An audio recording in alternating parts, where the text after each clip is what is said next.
If you're the one who's always spotting problems first in your business and your team doesn't seem to get ahead of problems themselves, and you wonder why you're still having to keep an eye on everything, then you won't be on your own there. It's a common frustration for MDs and CEOs, and in this video I'm going to walk you through 3 of the biggest reasons why most teams don't naturally operate proactively and what you can do about it. And why solving that problem is not about hiring go-getters, but about how you actually set your team up. Because proactivity isn't about a person's motivation or ability, it's down to how the team are set up to deliver. So if your team's constantly reacting, the issue will lie in one of these 3 things.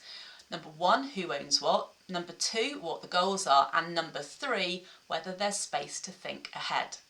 Hi, I'm Leanne Bridges and I work with business owners and MDs of small and mid-sized businesses, helping them to get their teams to deliver consistently without everything landing back on them. So let's look at the 3 big things that stop teams being proactive and how you can fix them. So blocker number 1 is lack of real role clarity.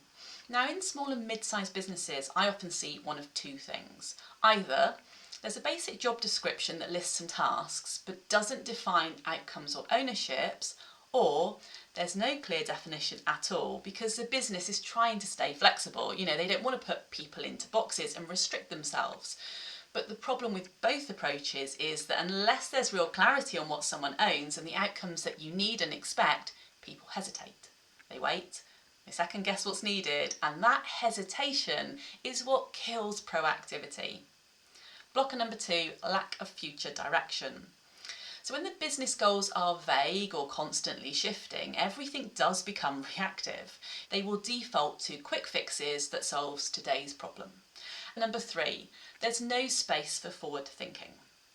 So if every conversation or meeting is about last week's numbers or today's issues, the team never gets the chance to step back and think about what really moves the business forward. So even though they're flat out, they're often busy on the wrong things. Not because they're not capable or they're lazy or they don't want to work on the right things, but because there isn't really a filter for what matters most in the business.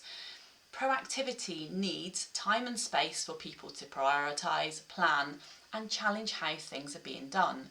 If that's not built into the way that your team's working, then you will stay stuck firefighting even with a really capable and hard-working team. Let me just share a quick example with you. I worked with a client whose team were absolutely flat out, like most of my clients, but things weren't really moving forward. They were working hard, but reacting all the time, caught up in internal tasks, constantly switching between priorities, and trying to keep on top of all of the demands of their clients.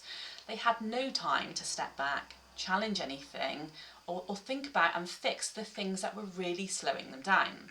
Now, once we created some space in the week for planning, we gave people clearer ownership and refocused the team on the right priorities, things really started to move in that business.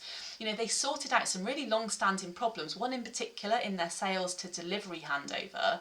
They'd been absorbing change requests without invoicing all of the customers all of the time, and so they'd been taking hits, sometimes of 10 grand or more.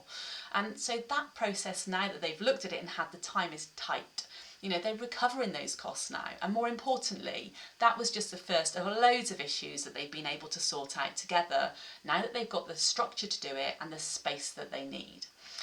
Once they had this time to think, they've gone from strength to strength. So if your team's constantly busy, but you don't think things are really improving in the way that you'd want, then try this practical tip.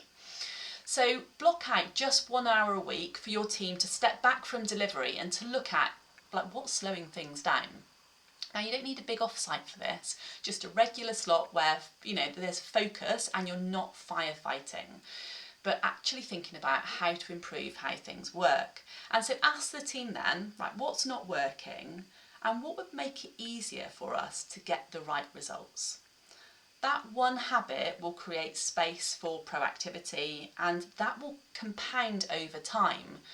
So if this is all sounding really familiar to you and you want to dig even deeper into how to fix it, then watch my free 30-minute training for MDs and CEOs of small to mid-sized businesses. And I'll walk you through the 5 practical shifts that help your team take real ownership and deliver consistently without everything falling back on you.